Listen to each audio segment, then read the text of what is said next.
안녕하세요, 여러분. 유튜브 34일차 미래의 작가 해피영희입니다. 여러분, 오늘도 많이 더웠는데 잘 보내셨는지요? 오늘도 어제에 이어서 최은영 소설집 내게 무해한 사람 그 6번째 이야기입니다. 제목은 손길이고요. 여러분, 손길 하면 좀 따뜻함이 전해오지 않나요? 누군가의 손길이 전해질 때 우리는 그 온기로 또 살아가는 용기를 얻곤 합니다. 여러분 모두는 누군가에게 따뜻한 손을 내미는 그런 손길이 되어 주시기를 바랍니다. 여러분, 그러면 그 줄거리로 들어가면 이 혜인은 7살부터 11살까지 4년 동안 숙모가 양육해 줍니다. 부모가 없는 건 아니에요. 부모가 계시는데 아버지가 연구에 이렇게 집중하다 보니까 연구 활동을 하시면서 많은 빚을 지게 됩니다.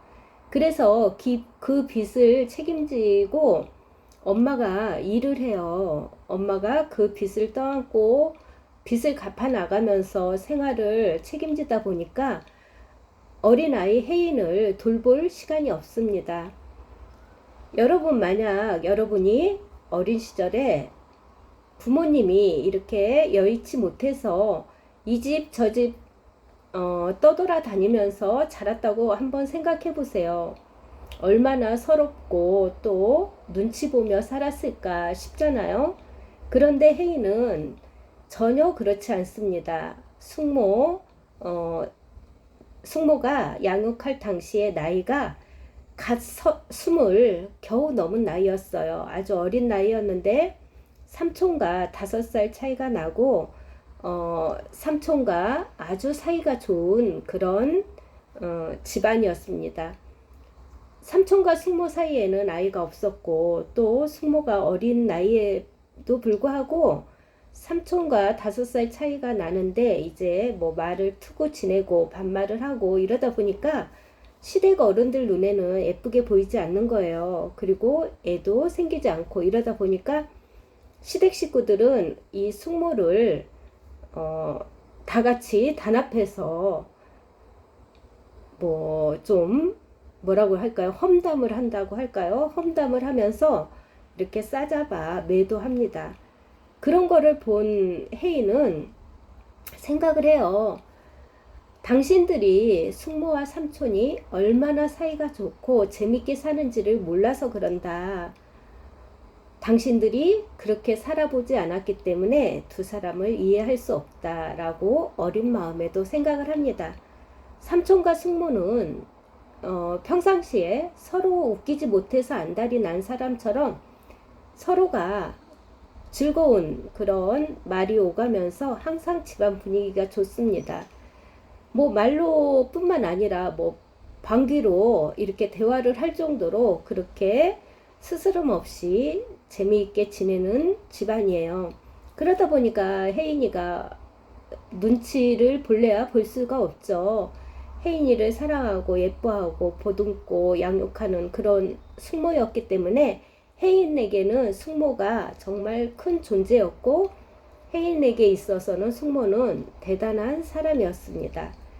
그런데 이제 혜인이 집으로 돌아오게 되고 혜인이 18살이 되던 해에 엄마로부터 삼촌이 예기치 않게 이제 돌아가셨다는 이야기를 듣고 집안에서는 다 이제 숙모더러 너 때문이다라고 이렇게 몰아세우는 거죠. 그러다 보니까 숙모는 아무에게도 떠난다는 말을 하지 않고 잠적합니다.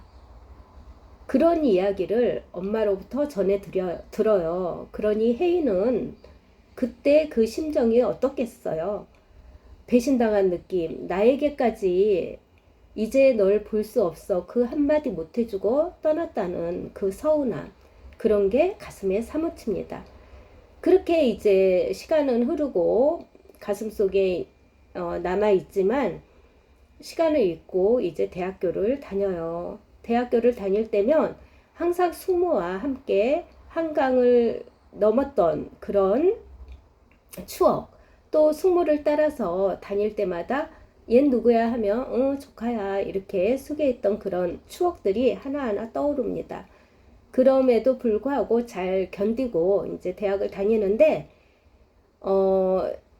종로에서 시위가 있었어요. 대통령 탄핵 시위 모임이 있었는데 혜인도 그 자리에 가고 이제 시위가 끝나고 집으로 오려고 하는데 그때 숙모를 거기에서 만납니다. 둘은 너무 반가웠겠죠. 혜인 또한 반갑고 그리움이 먼저 앞섰습니다. 하지만 그동안 눌러있던 그 서운함, 그리고 한마디 말없이 떠난 배신감, 이런 게 올라오는 거예요. 그래서 선뜻 다가가지 못합니다. 숙모 또한 그래요. 미안함, 혜인에게 그런 미안함 때문에. 하지만 숙모가 먼저 다가가서 손을 내밉니다. 하지만 혜인은 그 손을 붙잡지 않아요. 여러분, 우리가 헤어졌다가 다시 그렇게 서울 한복판에서 만날 수 있는 확률이 얼마나 된다고 생각하십니까? 정말 0.0001도 안 될 확률이잖아요. 정말 그 확률은 우리가 기대할 수 없는 확률입니다. 그럼에도 불구하고 혜인은 그 잠재되어 있던 그 감정 때문에 숙모의 손을 잡지 않아요. 그리고 이제 잘 지냈니? 간단한 안부만 전한 다음에 헤어져서 등 돌리고 이제 반대 방향으로 가는 거죠.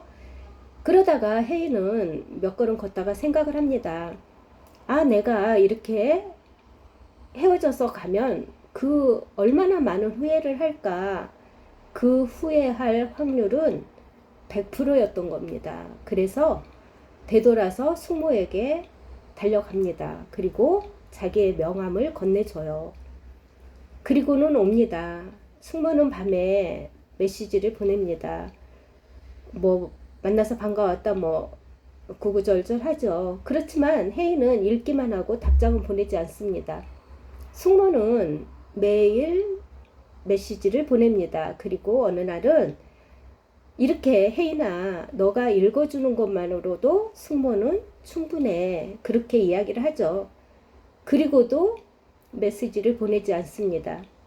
그리고 이제 숙모의 그 프로필에서 숙모가 어떻게 살아가는지를 봅니다. 숙모는 그 어린 시절에 얼마나 하고 싶은 일이 많았겠어요. 그럼에도 불구하고 삼촌을 사랑하다 보니까 삼촌과 결혼하고 또 이 혜인이를 양육했던 거죠. 그렇지만 이제 삼촌이 죽고 사별한 후에 이제 자기의 하고 싶은 일을 찾아서 하고 있는 듯 해 보였습니다.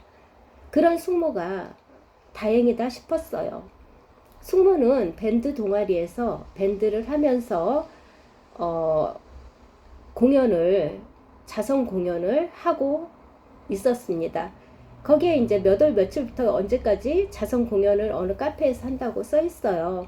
그래서 혜인은 숙모에게 간다는 말은 하지 않고 갑니다. 그곳에 가서 벌써 자리가 꽉 차 있는 거예요. 그 자리가. 그래서 2층에 가서 앉아 있는데 이제 그 공연이 시작되고 공연을 하는 중간중간에 거기에 나오는 분들이 한마디씩 이렇게 멘트를 합니다. 그러다가 이제 공연을 하다가 또 그런 타이밍이 돼서 한 연주자가 그 숙모를 향해서 멘트를 합니다. 어떤 멘트냐면 제가 잠시 읽어드릴게요. 언니, 어두운 쪽에서는 밝은 쪽이 잘 보이잖아. 그런데 왜 밝은 쪽에서는 어두운 쪽이 잘 보이지 않을까? 차라리 모두 어둡다면 아주 희미한 빛으로도 서로를 볼 수 있을 텐데, 이렇게 이야기를 해요. 그 말을 듣고 혜인은 이제 생각을 하게 되고 숙모를 조금씩 이해하게 됩니다. 숙모의 그 입장에서 자기의 그 서운했던 감정 이런 것보다는 숙모의 입장에서 이해를 하게 돼요. 여기에서는 정말 그 숙모가 자기에게 했던 그 모든 것들이 진심이었다는 것을 알게 됩니다. 거기에서 이제 혜인은 생각하죠. 학교에 갔다 왔을 때 겨울이었는데 숙모가 없는 거예요. 자나 하고 문을 두들겨 봐도 없어요. 숙모는 평상시에 열쇠를 잘 챙기렴 했는데 혜인은 그 말을 기다렸지 않았죠. 왜냐하면 숙모가 늘 집에 있었으니까. 근데 그날따라 숙모가 없어요. 그래서 추운데 밖에서 여러 시간을 기다리고 시간이 늦지막한 시간에 숙모가 옵니다. 쭈그리고 앉아있는 혜인을 보고 숙모가 너무 당황하고 미안해하면서 어서 들어가자 하고 혜인의 손을 붙잡고 혜인의 그 꽁꽁 얼은 손을 잡아주는 거예요. 녹여주는 거예요. 그러면서 숙모는 내가 왜 늦었고 무슨 이유를 이야기해요. 하지만 혜인은 그 이유가 귀에 들어오지 않습니다.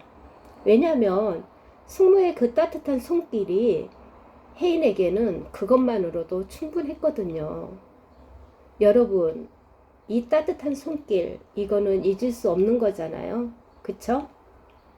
이렇게 혜인은 그때 그 시절을 생각하면서 우리 숙모가 나에게 한마디 말없이 잠적을 했지만 그때는 정말 진심으로 날 사랑했어 라는 거를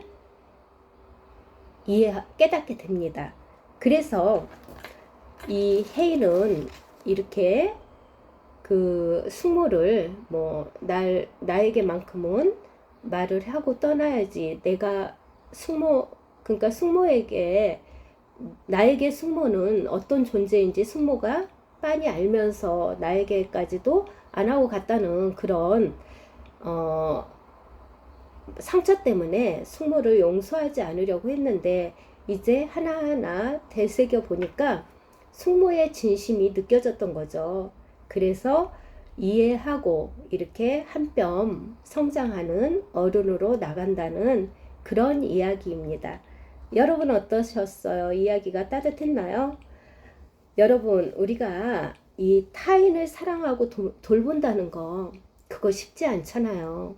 특히 숙모처럼 20 간 넘은 지금의 혜인이 대학생 그 나이 때 그 어린 조카를 돌보고 양육한다는 거는 정말 쉽지 않은 일입니다. 정말 하늘이 내린 사람이거나 천사이거나 그러지 않고는 정말 힘든 일이죠. 그런데 혜인이 숙모 밑에서 그러니까 숙모와 같이 살면서 정말 눈치 한번 안 보고 그렇게 예쁘게 잘 자랐다는 거는 숙모가 진심으로 사랑했다는 거죠. 그 숙모의 손길이 정말 따뜻하여 잘 자랄 수 있었지 않을까요? 여러분도 누군가에게 그런 사람이었으면 좋겠습니다. 저도 그런 사람이 되도록 노력하겠습니다. 우리는 예고 없이 찾아오는 그런 이별, 상처, 그런 거를 가슴에 담아두기보다는 왜 그랬을까 하고 먼저 이해하고 다가가고 그 따뜻한 손길을 먼저 내밀 수 있는 그런 사람들이 되었으면 좋겠습니다. 여러분, 오늘 이야기는 여기까지입니다. 여러분, 남은 시간도 편안하게 보내시고요. 지금까지 또 저의 이야기를 이렇게 함께 해주셔서 감사합니다. 내일은 이 소설, 최은영 소설집의 마지막 이야기예요. 정말 마지막 이야기는 여러분, 우리가 너무나 공감할 수 있고 정말 공감하면서도 슬프고 또 뭐라 그럴까요? 정말 따뜻한 그런 이야기입니다. 내일도 기대해 주시고요. 우리 또 내일 만나요. 그럼 안녕.